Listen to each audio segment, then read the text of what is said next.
माणूस तुमचा आमदार झालेला आहे, तुम्ही हक्काने माझा हात पकडून कोणतंही काम असेल तर अर्ध्या रात्री मला सांगा, ते काम करण्याची क्षमता आणि जबाब मी त्या ठिकाणी ठेवतो.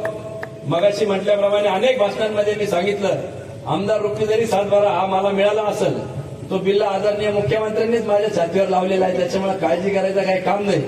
परंतु आमदार रुपये हा 7/12 जरी मला मिळालेला असला तरी त्याच्या पोट हिस्सामध्ये आणि इतर हक्कामध्ये तुम्ही सगळेजण आहात, त्याच्यामुळे काळजी करायचं काही काम नाही. आणि अनेक वक्त्यांनी सांगितलं की त्यावेळेस जर झालं असतं तर 5 जिल्ह्यांचा मी प्रतिनिधी विशिष्ट घटकाचा केला असता. शिक्षकांचे प्रश्न आहेत तेही मी सोडवणार आहे. परंतु आता आपलं कार्यक्षेत्र 288 मतदारसंघात महाराष्ट्र राज्य आहे आणि त्याच्यामध्ये राहता आणि लोणी आवर्जून येतं याची मला पूर्ण कल्पना आहे. त्याच्यामुळे कुठेही असं मी म्हणत नाही, प्रत्येक जण आपापल्या परीने राज्य करते, त्या ठिकाणी काम करत असेल. वेळ प्रसंग पडला तर आपल्याला कुठलाही कमीपणा